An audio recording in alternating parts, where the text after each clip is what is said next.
Pode ir? Beleza. Boa noite. Oi. Agora a gente vai dar início à terceira aula, né? A segunda aula, né? São duas aulas, hoje são duas aulas, então, sobre o direito urbanístico. Eu já peço desculpa que eu estou um pouco resfriado, então pode ser que eu seja um pouco fanhoso ou tenha uma crise de espirro. Na última aula, a gente tentou construir uma teoria das vulnerabilidades urbanas e a gente focou um pouco o que seria essa vulnerabilidade, se ela tem graus, qual que é o sentido, a noção dessa vulnerabilidade, e a gente estudou bastante os tratados internacionais de direitos humanos, né? A gente viu a Declaração Universal de Direitos Humanos, a gente viu o Pacto Internacional de Direitos Econômicos, Sociais e Culturais, a gente viu o Comentário Geral número 4, o Comentário Geral número 7 do Comitê da ONU sobre Direitos Econômicos, Sociais e Culturais. A gente falou um pouquinho de Nova Agenda Urbana, né, o documento da Conferência do Habitat 3, e um pouco da Constituição Federal, artigos 182 e 183. E aí eu disse para vocês que essa aula seria mais para a gente imergir na legislação federal, e sempre buscando elementos que nos permitam identificar essas vulnerabilidades e principalmente a proteção jurídica dessas vulnerabilidades. Como eu discuti com vocês na última aula, é muito difícil que um defensor público analise de forma objetiva ou desprendida de algum caso concreto o direito urbanístico, e não é essa tendência que será cobrada na prova de vocês. A tendência é que seja um caso prático, uma aplicação desse direito urbanístico, e no caso da Defensoria Pública, essa aplicação, esse manuseio do direito urbanístico está muito ligado à questão dos conflitos urbanos, conflitos fundiários urbanos, né, ou os litígios coletivos possessórios, num conceito mais processual. Então é nesse sentido que a gente vai caminhar hoje, para que a gente possa discutir casos concretos na próxima aula, com um pouco mais de embasamento material, né, substancial, ou seja, do conteúdo desse direito. Então hoje a gente vai falar um pouco mais de matéria, de substância, para a gente conseguir na próxima aula falar um pouco mais de processo, aplicando essa matéria, aplicando essa substância nas nossas manifestações, nas nossas discussões. Então, seguindo esse roteiro, eu queria falar com vocês hoje bastante do Estatuto da Cidade. A gente vai desvendar um pouco essa legislação federal, juntamente com a Lei de Parcelamento do Solo Urbano e algumas outras leis urbanísticas mais específicas, sempre em comunicação com a legislação ambiental. Eu acho que essa é a grande matéria temática objetiva, né, de legislação pura, que vai ser cobrado de você, juntamente com a Constituição e com tratados internacionais. Mas a principal dela, sem dúvida alguma, é o Estatuto da Cidade, né? A Lei número 10.257, de 10 de julho de 2001. Né? É uma lei que vem regulamentar os artigos 182 e 183 da Constituição Federal e, ao mesmo tempo, estabelecer diretrizes gerais da política urbana, além de dar algumas outras providências. A legislação, a lei, né, o Estatuto da Cidade, ele está composto, né, de um capítulo 1, que são as diretrizes gerais. Depois disso, serão especificados, elencados e esmiuçados os instrumentos da política urbana, sejam eles os instrumentos em geral ou, nas demais seções, os instrumentos especificamente, né? Então, o parcelamento, edificação e a utilização compulsória, na seção 2, o IPTU progressivo no tempo, na seção 3, a desapropriação com pagamento em títulos, na seção 4, a uso capião especial de imóvel urbano nas suas modalidades individual e coletivo, na seção 5, a seção 6, que foi vetada, né, que é a concessão de uso especial para fins de moradia, mas esse instituto está previsto numa medida provisória, que é a 2220, que a gente também vai estudar nessa aula. A seção 7, que é o direito de superfície, a seção 8, que é direito de preempção, a seção 9, que é a outorga onerosa do direito de construir, a 10ª, que são as operações urbanas consorciadas, a 11ª, que é a transferência do direito de construir, o Estatuto de Impacto de Vizinhança e, por fim, o capítulo 3, um pouquinho mais complexo, que fala do plano diretor, além do capítulo 4, que vai falar da gestão democrática das cidades. Então, é dessa forma que está dividida a legislação que a gente vai estudar hoje. Antes disso, eu queria discutir um pouquinho com vocês qual que é o conceito, qual que é a noção de direito urbanístico, né? Como é que a gente pode definir esse direito, no que ele consiste. O professor José Afonso da Silva ele vai analisar esse direito, como na maioria das vezes ele faz com os ramos de direito que ele estuda, direito ambiental, direito constitucional, sobre dois aspectos. O direito urbanístico objetivo e o direito urbanístico enquanto ciência. O direito urbanístico objetivo seria esse conjunto de normas urbanísticas, dentre as quais o Estatuto da Cidade, que vai regulamentar e vai tratar daquilo que os urbanistas, né, a ciência do urbanismo chama de organização dos espaços habitáveis, né? Eu prefiro dizer os espaços de vivência e convivência na cidade. Já o direito urbanístico enquanto ciência seria esse conhecimento sistematizado sobre as normas urbanísticas, ou seja, a ciência jus-urbanística. Tanto uma quanto a outra, atrelada, obviamente, àquilo que a gente já estudou na primeira aula, que é o direito à cidade. Assim como o meio ambiente, o direito ao meio ambiente equilibrado está para o direito ambiental, o direito à cidade vai estar para o direito urbanístico. Há uma correspondência ali. Obviamente, a realidade urbana ela tem diversas facetas. E por isso é importante, como a gente viu na última aula, ou começou a ver, ou teve essa noção, a chamada interdisciplinaridade. A interdisciplinaridade é um conceito muito caro à Defensoria Pública, principalmente quando a gente vai falar de atuação de outras áreas do direito, aliás, outras áreas do conhecimento fora o direito, que nos permitem diferentes formas de acesso a direitos. Então, tanto quanto uma ação judicial me permite acessar direitos, uma entrevista com o CAM, com o CAM, Centro de Atendimento Multidisciplinar, que é o órgão de suporte da Defensoria que vai prestar esse atendimento multidisciplinar, né, pode também ter esse mesmo resultado útil, né, para o nosso usuário. E também para a gente conseguir compreender os fenômenos jurídicos, aliás, os fenômenos que são juridicizados, aqueles sobre os quais recai o direito, mas de uma forma um pouco mais aberta, ampla e mais dialógica. O direito urbanístico também ele não se pode esconder o papel transformador do direito urbanístico. O direito urbanístico, tal como os demais direitos, ele se pretende materializado, ele se pretende vinculante, né? Na cidade. Se pretende que a cidade se adeque, se transforme de acordo com o direito urbanístico. A gente até discutiu na última aula, que direito é esse? Quem é que vai definir como esse direito é? Quem é que vai interpretar esse direito? Né? Mas é inegável que esse direito se pretende modificador da realidade circundante.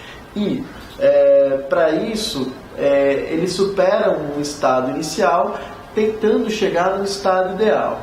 Esse estado ideal ele vai ser desenhado pelas diretrizes gerais da política urbana, que são justamente aquelas que são previstas no artigo 2º do Estatuto da Cidade. Só que essas diretrizes também devem estar conectadas e devem dialogar com diretrizes de maior abrangência, que são aquelas diretrizes ou objetivos fundamentais previstos no artigo 3º da Constituição da República. Uma sociedade mais justa, igualitária, a redução das desigualdades sociais, regionais, a busca da cidadania, da dignidade da pessoa humana e etc.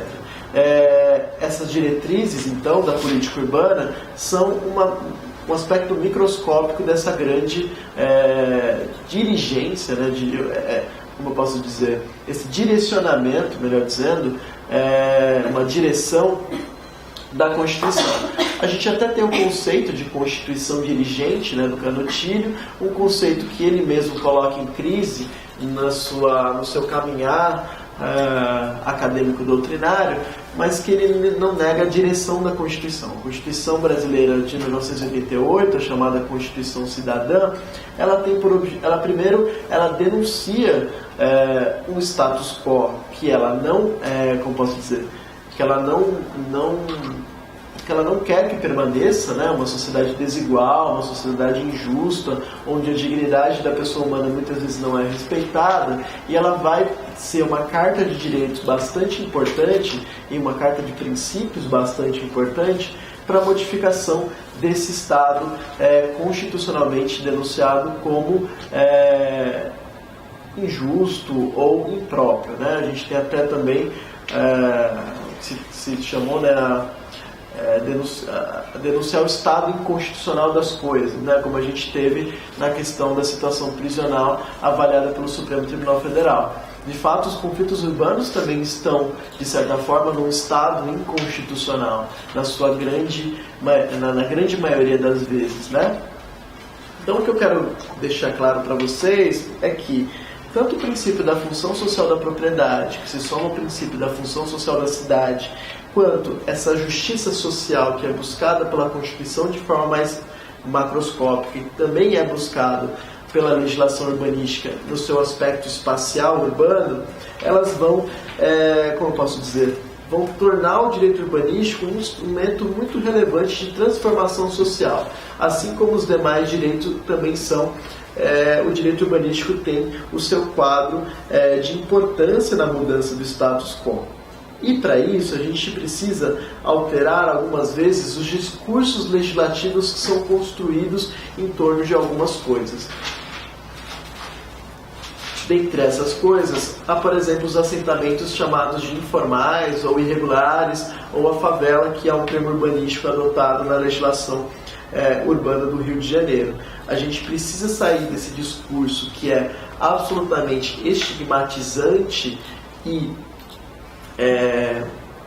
que atribui um preceito absolutamente depreciador daquele espaço construído, para talvez, de uma forma mais empática, construir um discurso mais de humanização desse espaço, dito como irregular, ou informal, ou favelado, né?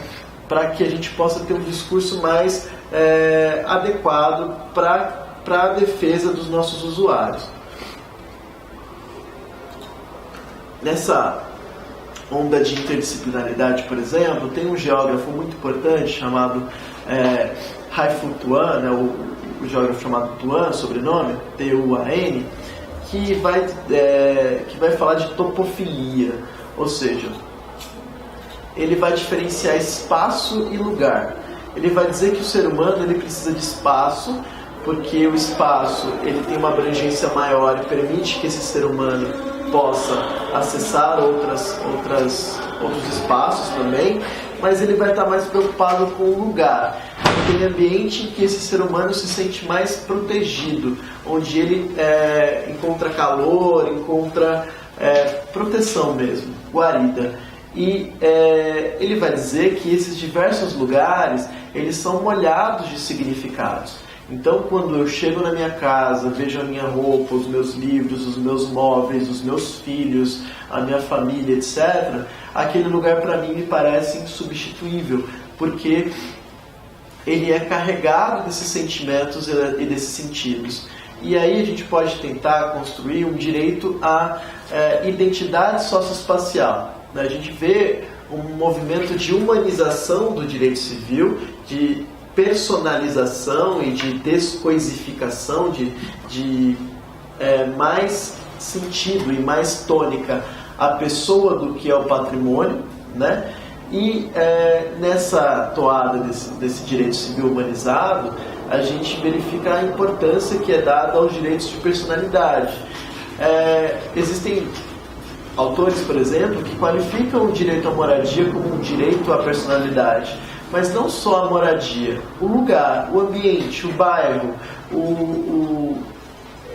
esse pedaço de terra em que essa pessoa se constitui enquanto sujeito, onde ela cresce, onde ela mora, onde ela constitui a sua família. Isso tudo é muito importante para para a formação de valores daquela pessoa e para a sua constituição enquanto sujeito. Então, por isso que também é possível a gente falar no direito à identidade socioespacial. Por isso, a nossa reivindicação de que nos casos em que haja um deslocamento de uma população, que essa população seja relocada o mais próximo possível, para que ela possa continuar tendo esses vínculos comunitários, familiares, que a conectam com aquele espaço, né? E aí, o Estatuto da Cidade, voltando um pouco, né, depois de construir essa noção de direito urbanístico, para que ele serve, qual que é o alicerce dele, o Estatuto da Cidade, segundo o parágrafo único do artigo 1º, ele vai ser esse conjunto de normas de ordem pública de interesse social que regulam o uso da propriedade urbana em prol do bem coletivo, da segurança, do bem-estar dos cidadãos, bem como do equilíbrio ambiental. Quando ele fala em normas de ordem pública e interesse social, são normas de cogência, são normas cogentes e que estão vinculadas a outros objetivos que não só aqueles objetivos de caráter individual dessa pessoa na cidade. Existem outros interesses que se desvinculam desse interesse particular ou interesse pessoal dessa pessoa na cidade. E quando ele vai falar de normas, obviamente ele vai falar de regras e de princípios, né, adotando uma divisão bipartite alexiana do Robert Alex. E, sem dúvida alguma, os objetivos que estão previstos no artigo 2º, os objetivos da política urbana previstos no artigo 2º do Estatuto da Cidade, eles têm realmente um caráter principiológico. A gente pode atribuir esse caráter a esses objetivos, uma vez que eles são mandados de otimização que devem ser buscados de acordo com o máximo de recursos disponíveis pelo Estado. Eles não são meros compromissos retóricos ou meras promessas da modernidade, mas eles são sim normas no sentido de apresentar coerção e eficácia jurídica e social e que devem ser buscadas, portanto, pelo Estado, pela sociedade, na sua ligação e a sua relação com a cidade, com o espaço urbano. Então, essas diretrizes previstas no artigo 2º são muito importantes na formação do direito urbanístico.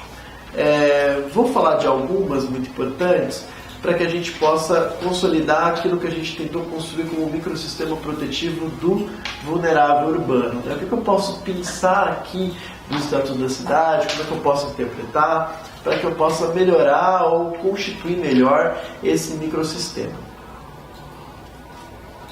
O inciso 1, por exemplo, do artigo 2º, ele vai ser muito importante porque ele vai, de uma forma mínima, delinear o que significa um direito a uma cidade sustentável. Ele vai falar que a garantia do direito a cidades sustentáveis, entendido como o direito à terra urbana, à moradia, ao saneamento ambiental, à infraestrutura urbana, ao transporte, aos serviços públicos, ao trabalho e ao lazer para as presentes e futuras gerações. Primeiro, esse direito à cidade que está previsto aqui, ele está previsto mais como um direito de fruição, como a gente viu na primeira aula. No sentido de acessar essa cidade e materializar nessa cidade os diversos direitos fundamentais que guardam com o próprio direito à cidade uma interconexão, uma interdependência, uma dependência comum, né? Não adianta nada eu garantir o direito ao saneamento ambiental se eu não garanto o direito à infraestrutura urbana. Então, os direitos eles não são efetivados per si, eles são efetivados em conjunto.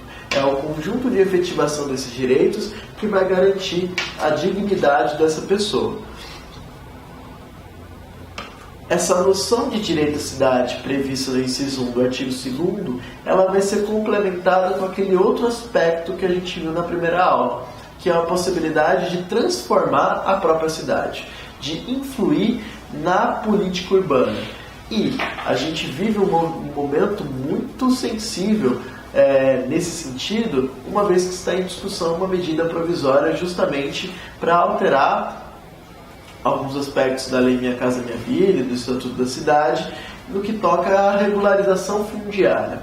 Ora, a medida provisória é um instrumento de urgência e, na verdade, ela parte de um poder e reduz a possibilidade de diálogo. É inerente ao direito à cidade, tal como previsto, ainda que implicitamente na Constituição, mas abrigado, principalmente nos tratados internacionais de direitos humanos e no Estatuto da Cidade, a possibilidade de maior participação e debate possível.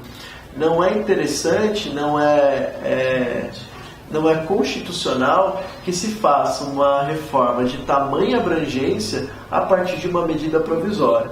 Então é extremamente importante que, das vezes que vocês consigam discutir essa medida provisória, que vocês pelo menos tenham essa crítica inicial do veículo pela qual essa medida provisória está sendo o veículo jurídico, né, que esse tema está sendo ventilado, ou seja, por uma medida provisória. Outra questão importante é um pacto intergeracional que vai ser previsto aqui no fim do artigo 2º, inciso 1, né, para as presentes e futuras gerações. Tal como o direito ambiental, a gente tem um sujeito de direito aí indeterminado, né, sequer nascido. Então, as cidades também devem ser planejadas não só para a população atual, mas para aquelas que serão para as gerações vindouras. E a forma como eu trato, por exemplo, as ocupações e os assentamentos chamados informais e irregulares é muito importante, porque provavelmente é ali também que vão nascer e vão viver as demais gerações. Um dos aspectos dessa medida provisória que está sendo discutida é o chamado direito de laje, que a gente tem até tese institucional aqui na Defensoria Pública de São Paulo sobre isso, que é a possibilidade de regulação de uma forma mais autônoma das construções sobre outras construções, ou seja, das construções desatreladas do solo. Eu tenho uma primeira construção e depois eu tenho uma segunda construção que provavelmente vai abrigar essa família mais ampliada, né? O filho do primeiro, ou enfim, irmão, etc. E essa medida provisória, por exemplo, toca nesse assunto, o que é positivo, mas, mais uma vez, deve ser discutido para que a gente possa delinear melhor esse instituto a fim de garantir a participação popular. Ok? O inciso 2, então, vai trazer esse segundo aspecto do direito da cidade, que é a gestão democrática por meio da participação popular, né, da população, e de associações representativas dos vários segmentos da comunidade, na formulação, execução, acompanhamento de planos, programas e projetos de desenvolvimento urbano. O que se busca com a gestão democrática da cidade é realmente essa diversidade, né, para que esses diversos segmentos possam, de uma forma equânime, influenciar a política urbana e também a política de bairro, a política mais próxima, a fim de ver ali concretizado os seus interesses específicos, né, os seus interesses enquanto grupos, ou mesmo os seus interesses de classe.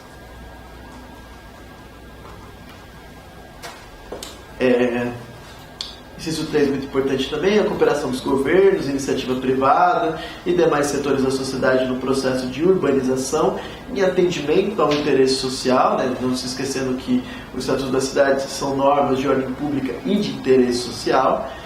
Aqui vai tocar num tema também bastante sensível, que é essa relação entre o público e o privado, né? Essa relação entre o Estado e a iniciativa privada, entre o Estado e o mundo empresarial, e também na chamada eficácia vertical e na eficácia horizontal desse direito fundamental, que é o direito à cidade, que está conectado também com outro direito, que é o direito à moradia, né? Inciso 4, planejamento do desenvolvimento das cidades, da distribuição espacial da população e das atividades econômicas do município, do território, sob sua área de influência, de modo a evitar, corrigir as distorções do crescimento urbano e seus efeitos negativos sobre o meio ambiente. A verdade é que nossas cidades foram pouco planejadas, né? Eu acabo de vir de Brasília, você vê ali algum certo planejamento naquela próxima cidade monumental ali, mas você vê que um pouco mais afastado dali a cidade no seu complemento se formou tal como a grande maioria das cidades brasileiras, né? A gente tem um certo planejamento, mas a gente também tem um contraplanejamento, ou seja, a materialização da cidade de interesses de grupos que não estão presentes nessas searas decisórias, mas que conseguem imprimir na cidade a forma de satisfação de suas necessidades. Então a gente tem uma cidade planejada, mas a gente também tem uma cidade autoconstruída, uma cidade feita de autoconstruções. Então a pessoa que compra uma gleba de forma talvez informal, ou seja, sem os requisitos para a transmissão da propriedade formal, sem escritura pública, sem registro no cartório de imóveis, e ali constrói, provavelmente sem alvará da prefeitura, sem alvará de construção, a sua casa, da forma como ele entende melhor ali no aproveitamento daquele espaço, provavelmente de forma muito mais próxima do seu vizinho e depois de uma forma mais ampliada para abarcar cada vez mais o seu núcleo familiar. Essa construção não é feita por construtora, por arquiteto, por engenheiro, é feita pela própria pessoa, no contraturno de trabalho. Então ele tem que trabalhar o dia inteiro para conseguir comprar, por exemplo, material, para que no seu contraturno ele construa sua própria casa nos finais de semana, provavelmente com a ajuda de vizinhos, amigos e familiares que vão ajudá-lo ali. Não é regra que ele vá pagar alguém para construir a sua casa, uma vez que o que ele tem é para sua sobrevivência básica. E essa casa vai ser onde? Onde não tem transporte público, onde não tem serviço, onde não tem infraestrutura.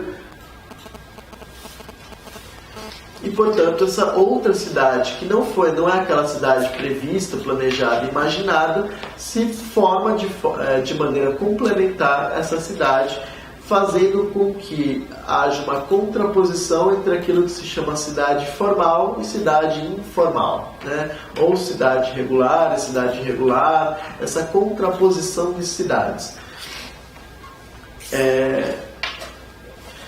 Então, o planejamento urbanístico ele tem que também ser feito de modo a evitar essas distorções do crescimento urbano, mas sempre com muito respeito aos valores já consolidados e às moradias já consolidadas.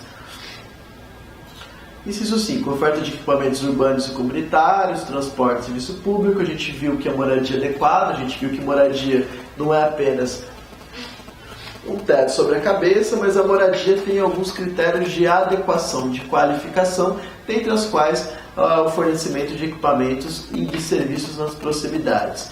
E o inciso 6 ele vai dar alguns exemplos no que toca à ordenação e o controle do uso do solo urbano.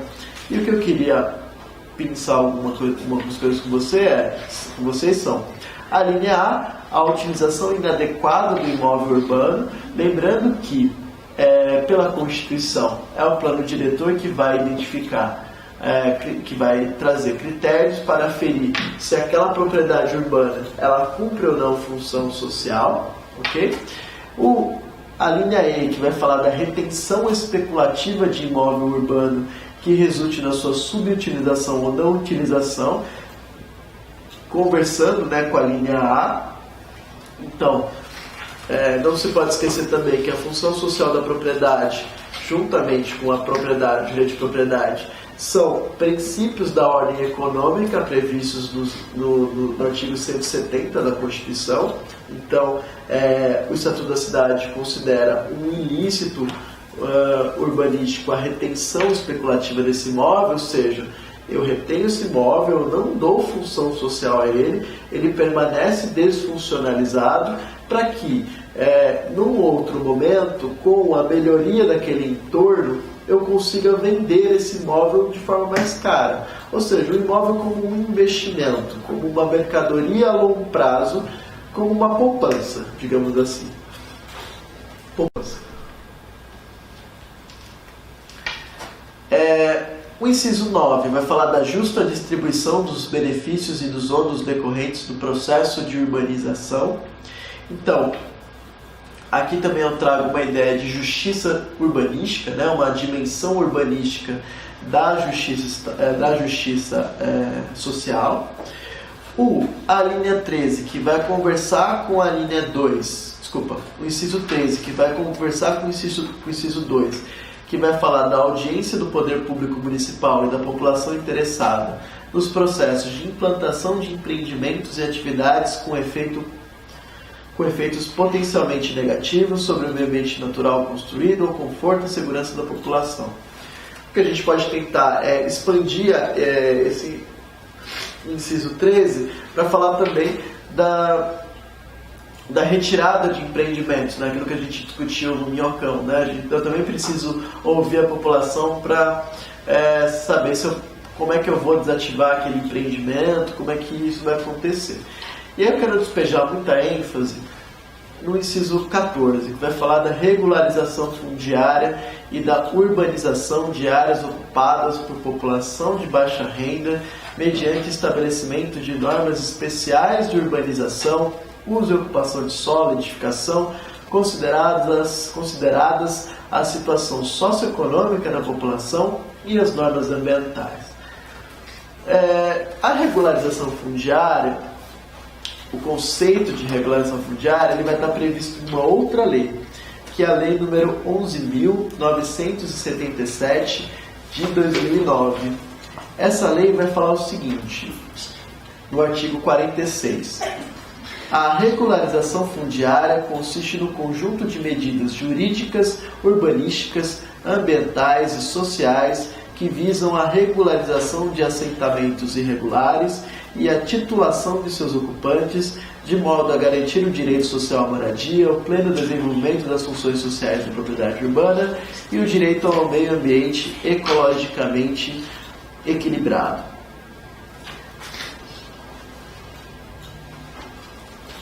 Numa visão tradicional, essa regularização fundiária ela vai consistir nesse conjunto de medidas que visam uma regularização civil do imóvel. A regularização civil, cartorária, registrária daquele lote que abriga aquele imóvel, estando mais relacionada com a efetivação do direito de propriedade lá materializado numa matrícula de ofício de imóveis. Só que não é só isso, né? Obviamente, quando eu titulo com propriedade, eu trago mais segurança jurídica à posse, que vai ser também um dos elementos da moradia adequada, um dos critérios de aferição da adequação da moradia. Eu preciso ter uma moradia cuja posse então tenha segurança. E a propriedade, ela é uma das formas de garantir essa segurança, né? Só que não é só, né? A gente tem uma outra... A gente precisa analisar a regularização fundiária de uma outra forma, né? Como um instrumento jurídico também de política urbana, que vai estar atrelado ao pleno desenvolvimento das funções sociais da cidade e a garantia do bem-estar dos seus habitantes. Então, a regularização fundiária, primeiro, ela também vai ter que estar atrelada a uma regularização urbanística, né? Uma regularização do entorno, a um planejamento de fornecimento de melhores equipamentos urbanos e de serviços públicos naquela região e, portanto, ela se remonta numa como posso dizer, numa coisa mais abrangente que a mera titulação da posse ou a mera titulação da propriedade. A regularização fundiária e esse processo de urbanização também devem respeitar valores consolidados daquela comunidade. Então, mais ou menos, mais uma vez, trazendo o exemplo da Vila Autódromo. A Vila Autódromo é uma comunidade que era vizinha ao Autódromo de Jacarepaguá. O Autódromo de Jacarepaguá deu lugar ao projeto do Parque Olímpico. Desde então, se intensificou as empreitadas de remoção da prefeitura daquela comunidade diante da valorização que teria aquele terreno. E a adição, né, e como aquele terreno seria agregado ao projeto. Então se previu que ali seria, por exemplo, o setor de TVs e telecomunicações. Se eu desloco essa população e instalo ali um setor de comunicações, eu estou regularizando fundiariamente, estou urbanizando aquela área, uma vez que aquela área vai estar de acordo com o loteamento do cartório de registro de imóveis, e ali vai ter um imóvel que vai cumprir uma certa função, né?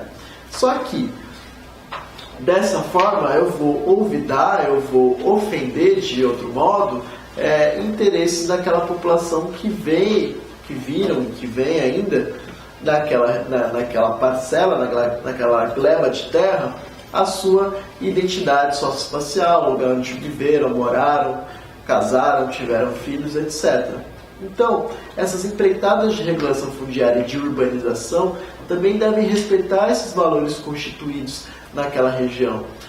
A função social, encontrando o direito de personalidade, dá um certo sentido, um certo significado àquela gleba de terra, desatrelando ela da noção de espaço e atrelando ela à noção de lugar, ou seja, uma dimensão espacial carregada, molhada de sentimentos e de significados.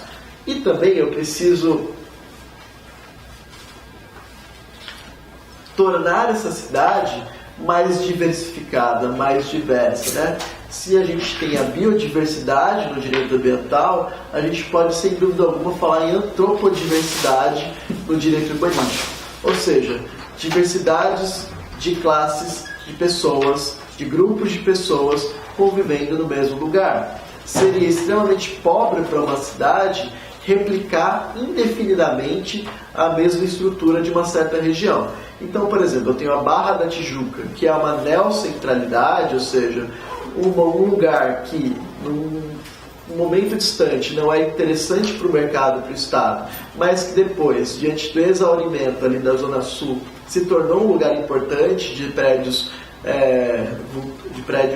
chamativos, de prédios espelhados, de grandes condomínios de casas fechadas, e tornou um espaço urbanisticamente pobre, no sentido de ser homogêneo e hegemônico. Homogêneo de ser igual, então eu replico a mesma característica indefinidamente. Então, se eu tenho um condomínio, agora eu vou ter 20 condomínios. Se eu tenho um shopping, agora eu tenho 4 shoppings. Se eu tenho um clube, eu vou ter 4 clubes. Se eu tenho uma faculdade particular, eu vou ter 4, não vou ter nenhuma pública. Se eu tenho uma escola particular, eu vou ter 8, não vou ter nenhuma pública. E, ao mesmo tempo, além de homogêneo, de ser igual, ele é hegemônico, porque ele atende especificamente os interesses de uma classe da população, a classe mais abastada. Então eu tenho um espaço homogêneo e hegemônico, o que é pobre para a cidade, né? Culturalmente, visualmente e também de uma forma mais tocante, no sentido de que as pessoas também têm o direito de ocupar o mesmo espaço, principalmente quando ocupam esse espaço a grande espaço de tempo, aliás, há muito tempo. E, portanto, eu preciso ter essa diversidade de pessoas, essa diversidade de construções, e isso é muito positivo para a cidade e é uma forma de efetivar direitos fundamentais das diversas populações. Ora, por que as classes mais ricas têm que ficar no centro e as classes mais pobres têm que ficar na periferia? Eu preciso que a cidade seja, que ela ofereça as mesmas oportunidades para as diversas classes de pessoas. O ideal é que essa cidade tivesse diversos centros, né, para que a população não tivesse que se deslocar tanto para acessar direitos, acessar escola, acessar trabalho, acessar qualificação profissional. O ideal é que eu pudesse me deslocar o menos possível na cidade para que eu aproveitasse melhor o tempo com a minha família, com o meu descanso e com o meu tempo de vida, né? Para que eu pudesse investir a minha vida em outras coisas que não fosse apenas me deslocar à cidade para trabalhar e voltar, e trabalhar e voltar. Para que essas mulheres, esses homens, não se tornem apenas seres mecanizados, docilizados e inseridos numa grande engrenagem capitalista de produção de mais-valia, para que eles também possam construir projetos de vida, de felicidade, e que possam, portanto, investir seu tempo de outra forma. A gente está numa época em que a gente discute muito a manutenção de conquistas de direitos sociais, a conquista de uma classe horária, uma carga horária de trabalho, por exemplo, que a gente conseguiu que fosse essa.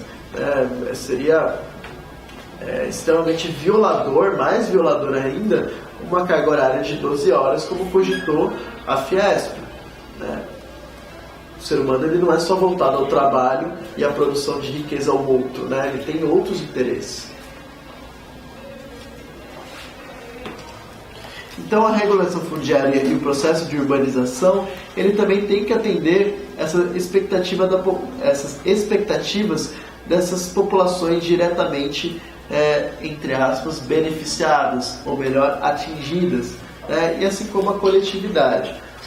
O que também me desagrada na redação do Estatuto da Cidade é essa vinculação de espaços ocupados por pessoas de baixa renda com proteção ambiental, como se todo espaço ocupado por população de baixa renda gerasse poluição ambiental.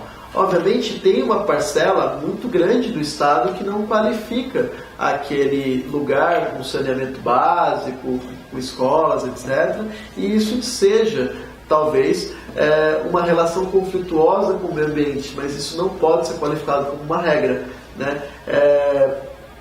A gente vê condomínios fechados de pessoas ricas ofendendo o meio ambiente, árvores sendo cortadas indevidamente, etc.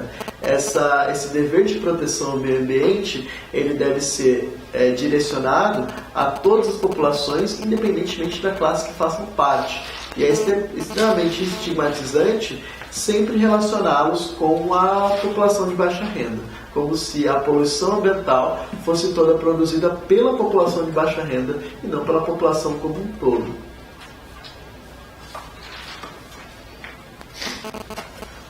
E muitas vezes eu qualifico essa população de baixa renda como poluidor e para, como eu posso dizer, facilitar a sua remoção. Então, como eu disse na última aula, que a gente vai estudar na próxima aula, na verdade, essas empreitadas de remoção, que são mais frequentes com a atuação da Defensoria Pública, em questões de conflitos possessórios mesmo, um indigitado dono se entra com uma ação de reintegração de posse daquele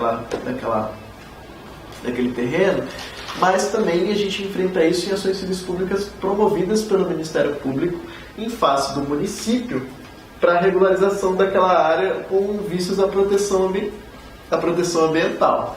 Então, quando eu qualifico essa população de baixa renda, moradora de periferia, como poluidora, eu desconstruo a ideia de sujeito de direito, ou seja, ela não é convidada a participar do processo, uma vez que ela não é parte, ela vai ser atingida por aquele processo sem o mínimo resguardo de direitos e, mais que isso, aquela população ela vai ser tratada como uma mobília, como um conjunto de bens imóveis desprovido de vidas, tem um filósofo que eu gosto muito chamado George Agamben, A-G-A-N-B-E-N, Agamben, que ele vai retomar algumas noções do Michel Foucault e da Hannah Arendt, e ele vai aprimorar o que o Foucault chamou de biopolítica, mas no sentido mais voltado ao que ele chama de estado de exceção e permanência. Fora aquele estado de exceção que a gente estuda na Constituição, naquelas hipóteses de suspensão de garantias constitucionais para retomar uma normalidade, uma situação de normalidade constitucional, ele vai dizer que esse estado de exceção ele virou um paradigma de governo, ou seja, ele está presente ainda de forma camuflada nas democracias modernas. E a gente vê isso por diversas formas, desde do uso exagerado de medidas provisórias, como a gente disse na primeira aula, mas também com algumas legislações, como o Patriot Act dos Estados Unidos, mas algumas legislações antiterroristas no Brasil, por exemplo. E ele vai falar que uma das figuras centrais desse estado de exceção de permanência é aquilo que ele chama de homo sacer, ou homem sagrado, que ele tem duas características, né? Ele é insacrificável, ele não pode ser submetido a um ritual de sacrifício, mas ao mesmo tempo ele é matável sem qualquer consequência jurídica relevante. Atrelando isso espacialmente, a gente vislumbra diversas aberturas de campos biopolíticos, se chama, campos de extermínio, de acumulação de pessoas, de concentração, que eu digo. E nessa situação, eu desconstituo aquela pessoa de direitos e garantias fundamentais e transformo ela num algo não humano, né? Na verdade, eu desloco ela para aquilo que ele chama de zona de indiferença. A CP ambiental é um pouco isso. Por quê? Ela está prevista na legislação, as partes são legitimados da CP, que geralmente vai ser o MP, em questão de proteção ambiental, contra uma outra pessoa que é um município, não são as pessoas, e dando esse município incumbências de proteção ao meio ambiente, ainda que isso enseje o deslocamento de pessoas que não são consideradas como sujeitos humanos. Isso é muito complicado, né? Analisar a cidade também de uma forma biopolítica, né? Uma cidade de exceção, né? Tem o Carlos Loureiro, que foi o primeiro coordenador do núcleo de habitação e urbanismo, defensor de São Paulo. A dissertação de mestrado dele é sobre isso, sobre a cidade biopolítica, né? Esse fenômeno que tem uma abrangência maior, né? Mas que é transformado também quando se pensa no espaço urbano. Viajei um pouquinho aqui. Então, dentre as diretrizes, são essas que eu quero mais ressaltar com vocês. Eu peço que vocês leiam de forma mais atenta às outras diretrizes, que são também bastante importantes, mas que tenham essas em consideração quando forem, por exemplo, analisar uma questão de conflito urbano. Além das diretrizes, o Estatuto da Cidade ele vai trazer também os instrumentos ou os institutos urbanísticos a partir do capítulo 2, né, e do capítulo 3.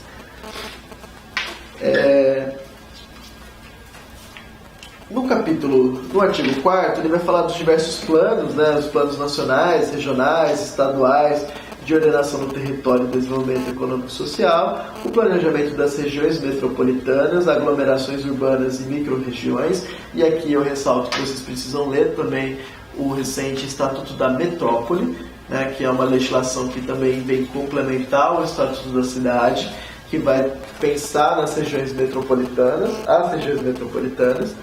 e aí no que tange ao planejamento municipal, vejam que lembram que no artigo 182 a Constituição atribui certo protagonismo ao poder público municipal no planejamento da política urbana, da política urbanística, o que não evita e o que não inibe a participação do Estado e da União. Mas esse planejamento municipal realmente vai ser o mais importante na política urbana. E aí no inciso 3, ele vai trazer alguns institutos. Ele vai falar do plano diretor, da disciplina do parcelamento do uso e ocupação do solo, do zoneamento ambiental, do plano plurianual, das diretrizes orçamentárias, da gestão orçamentária participativa, dos planos, programas e projetos setoriais e o plano de desenvolvimento econômico e social. E aí ele também vai diferenciar os institutos tributários dos institutos jurídicos, né? Dentre os institutos tributários e financeiros, vai falar do IPTU, vai falar da contribuição de melhoria, que eu acho que vocês vão ver melhor em direito tributário, o incentivo de benefícios fiscais e financeiros. Em relação aos institutos jurídicos e políticos, ele traz alguns institutos que são conhecidos por nós, previstos em outras legislações. Acho melhor deixar a porta aberta, está muito barulho, senão vocês vão pegar a minha vida.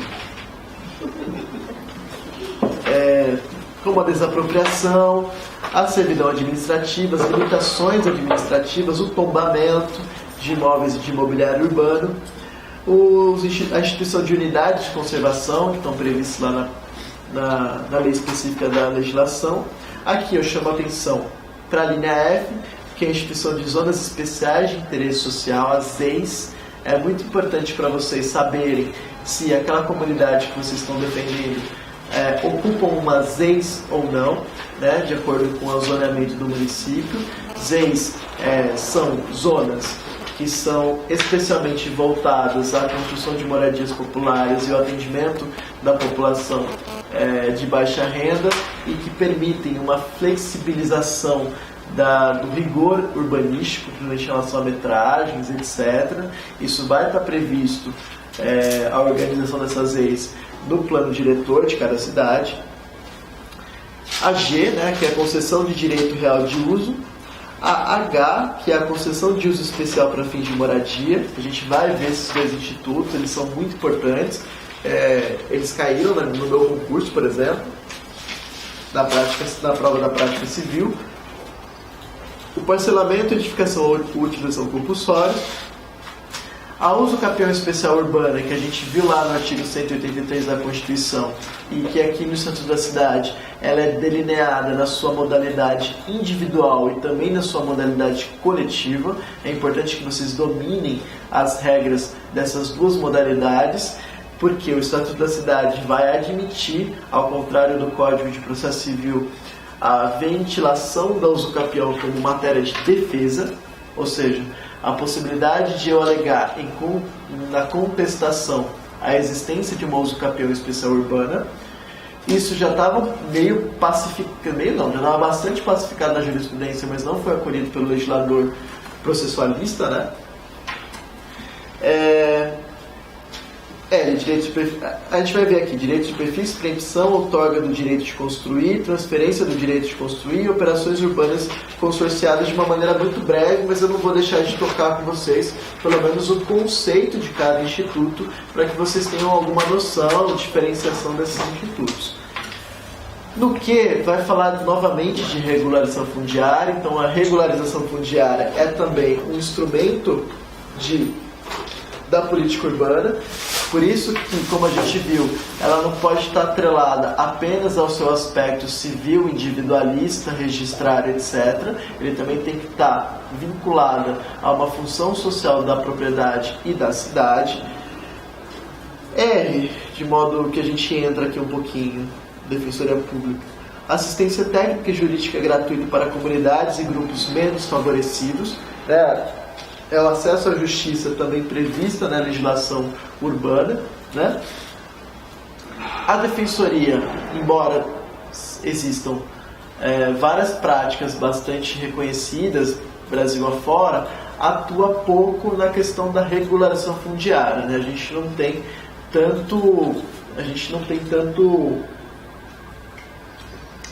tem dado tanto suporte à regulação fundiária. A gente tem se ocupado bastante dos conflitos urbanos. Tem até um projeto do Núcleo, que é o Jardim Edite, que, se eu não me engano, ainda estamos caminhando para tentar regularizar, mas para que vocês tenham noção, esse projeto de regularização, ele ocupa, se eu não me engano, 48 volumes, que ocupa uma estante inteira do Núcleo, que tem 3 salas. Então, assim, é um projeto ainda em progresso que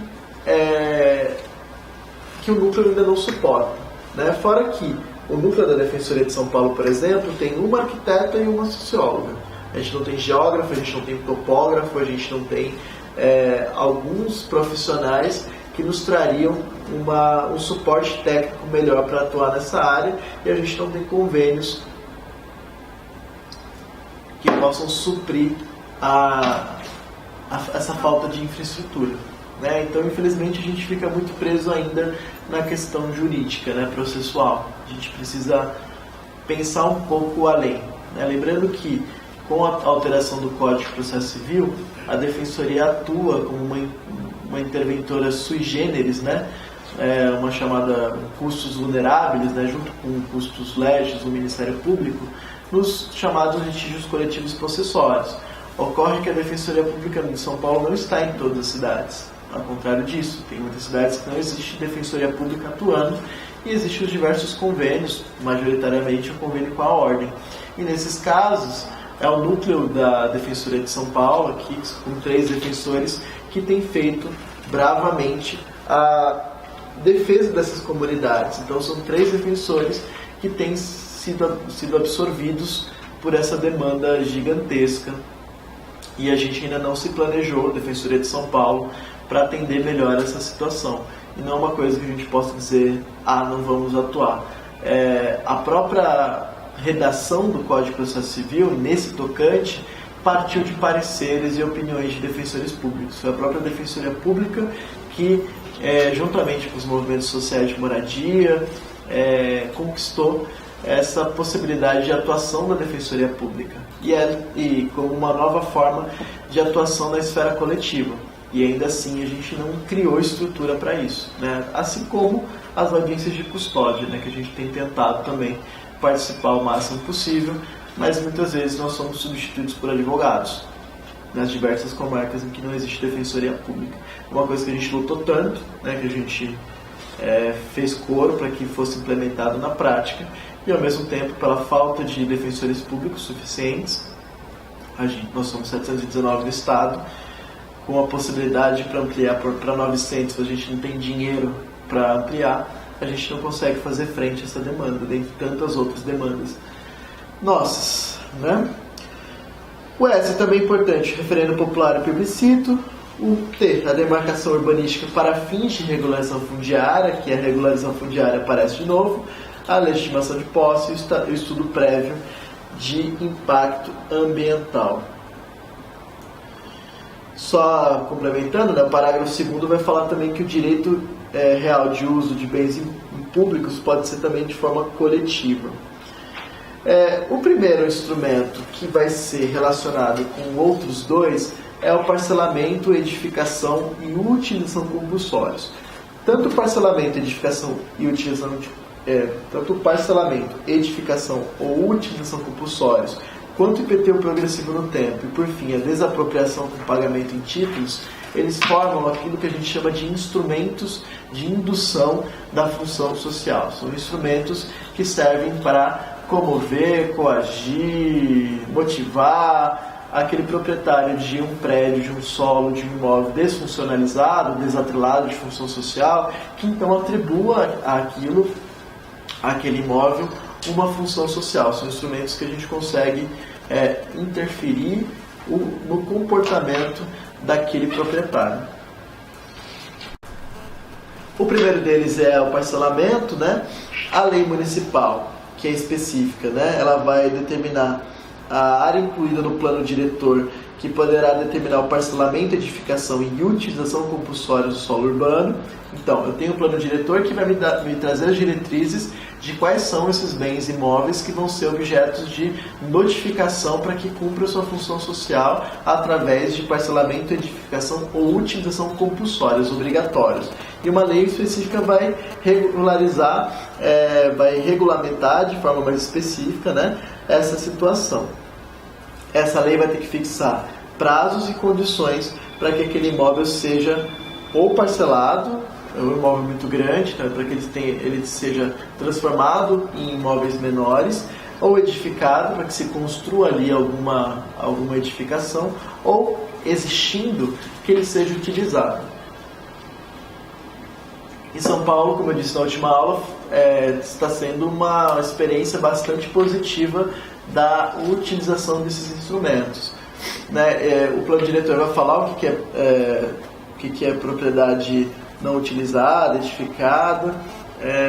Vocês têm noção de como, por exemplo, eu identifico um imóvel utilizado, não utilizado? Eu sei que existe aquele imóvel, eu não sei se ele está vazio ou não, né? Geralmente o plano diretor adotou a estratégia de oficiar as empresas de serviços essenciais, água, luz, etc., para que elas esclareçam se há consumo naquele imóvel, por exemplo, a fim de verificar que aquele imóvel está vazio.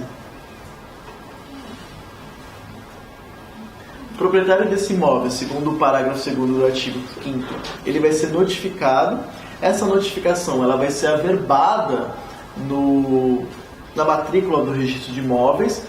Por quê? Porque o artigo 6º vai falar que a transferência desse imóvel, seja por ato inter vivos, compra e venda, doação, etc., ou causa-mortes, transmissão provavelmente por inventário, arrolamento, etc., posterior à data da notificação, transfere a obrigação de parcelamento, edificação ou utilização prevista no artigo 5º. Então, essa obrigatoriedade de parcelamento, edificação ou utilização compulsórios, né, essa obrigatoriedade, ela é própria renda. Ela acompanha a coisa e ela vai afetar não só o proprietário notificado, mas também o novo proprietário que vai adquirir aquele imóvel após a notificação do poder público para que parcele, edifique ou utilize. O parágrafo 4º do artigo 5º vai falar dos prazos, né? Esse prazo para edificação, parcelamento ou utilização, ele não pode ser inferior a 1 ano a partir da notificação, para que seja protocolado o projeto de órgão municipal competente, ou de 2 anos a partir da aprovação do projeto para iniciar as obras de empreendimento, né? Ok, notifiquei para parcelar, edificar ou utilizar de forma compulsória e o proprietário não me atendeu. Qual que é o segundo passo? Qual que é o segundo instrumento que eu tenho para interferir no comportamento, na reação desse proprietário? É justamente aquele previsto no artigo 7º, que é o IPTU progressivo no tempo.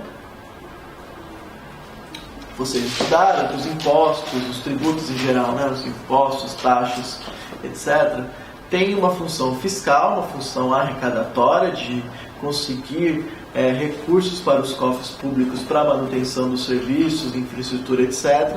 Mas eles também podem ter uma função extra-fiscal, extra-arrecadatória.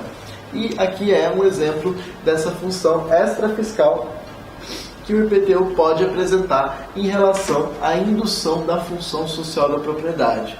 Então o artigo 7º vai falar que quando as condições dessa notificação ao proprietário são descumpridas, o município poderá aplicar o imposto sobre a propriedade predial e territorial urbana, ou seja, o IPTU, de forma progressiva no tempo, mediante a majoração, o aumento, portanto, da alíquota pelo prazo de 5 anos. Então eu posso aumentar sucessivamente a alíquota do IPTU especificamente em relação àquele imóvel notificado, para que eu possa, com isso, motivar o proprietário a atribuir àquele imóvel uma função social. O parágrafo 1º do artigo 7º vai falar que esse valor, né, da alíquota ele não pode exceder 2 vezes o valor referente ao ano anterior, então tem uma limitação, também não é uma discricionariedade absoluta do município, ele tem que se ater a essa regra.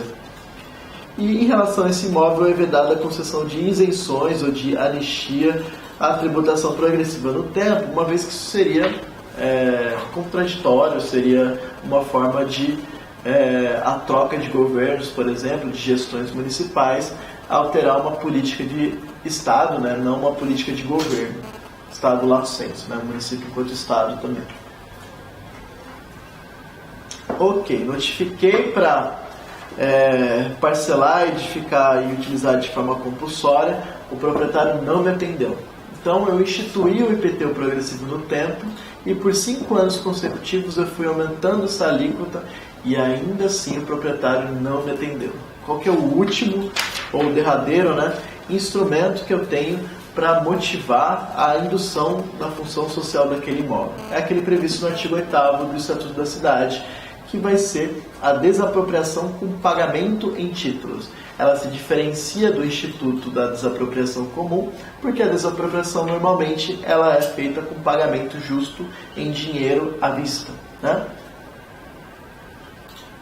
Então o artigo 8º vai falar que decorridos 5 anos da cobrança do IPTU progressivo sem que o proprietário tenha cumprido a obrigação de parcelamento, edificação ou utilização, o município poderá proceder à desapropriação do imóvel com pagamento em títulos da dívida pública. Então não vai ser em dinheiro, vai ser em títulos da dívida pública. Esses títulos são expedidos pelo Senado Federal, segundo o parágrafo 1º. E eles são resgatados no prazo de até 10 anos, então não é à vista. Então o município tem até 10 anos para pagar o valor daquele terreno. É uma forma de não prejudicar o direito de propriedade do proprietário do imóvel desfuncionalizado, mas ao mesmo tempo sancioná-lo de alguma forma e permitir que o município, sem grandes complicações no que toca ao seu orçamento, possa adquirir de forma compulsória, né, desapropriando aquele imóvel e pagando o que ele precisa, o que o proprietário tem direito, né? O parágrafo 4º, ele vai falar, ele vai atribuir ao município também uma obrigação de utilização desse imóvel, porque de nada adianta o município desapropriar o imóvel e ele próprio, o município, não atribuir o imóvel a alguma função social. Então o parágrafo 4º vai falar que o município procederá, e agora eu não estou falando mais poderá, é facultado, nem nada disso, ao adequado aproveitamento do imóvel no prazo máximo de 5 anos, contados a partir da incorporação do patrimônio público. Esse aproveitamento ele pode ser feito tanto pelo poder público quanto por meio de alienação ou concessão a terceiros. Esse instrumento de desapropriação ele pode ser importante para o atendimento de moradia popular, por exemplo. A gente tem vários exemplos de imóveis desfuncionalizados, localizados na área central, que foram notificados pela gestão anterior da Prefeitura de São Paulo e já estão sofrendo o IPTU progressivo no tempo. Pode ser que, diante do não cumprimento da função social, a Prefeitura tenha a oportunidade de adquirir a propriedade desses imóveis mediante a aplicação da desapropriação com pagamento em títulos e tenha, portanto, melhores condições de atribuir moradia popular no centro de São Paulo, que é uma demanda bastante presente dos movimentos sociais por moradia e principalmente dos movimentos da população em situação de rua. A população em situação de rua entende ser merecedora de um direito ao centro, digamos assim, direito de permanecer no centro. A população de rua tem uma identidade socioespacial com o centro muito grande. É ali que, na maioria das vezes, estão as oportunidades de emprego dessa população, é ali que estão os albergues, né, as entidades ali de acolhimento da população em situação de rua, é ali que geralmente tem a Defensoria Pública, que oferece um atendimento específico à população em situação de rua no prédio situado na Boa Vista 150, né, no atendimento inicial especializado. 150. Tem o 200, o 150 e o outro, né, o 200 é a sede, o 150 é o atendimento inicial especializado. Enfim. Então é isso. Então, a desapropriação com pagamento em título pode ser um importante instrumento de regulação fundiária, ou seja, de atribuição de moradia popular a essa população do centro. A partir da seção 5, da quinta seção, o Estatuto da Cidade vai falar da uso capião especial de imóvel urbano. Né? O Instituto da Uso Capião ele está previsto também no Código Civil, né? Tem alguns artigos lá que vão falar da uso capião,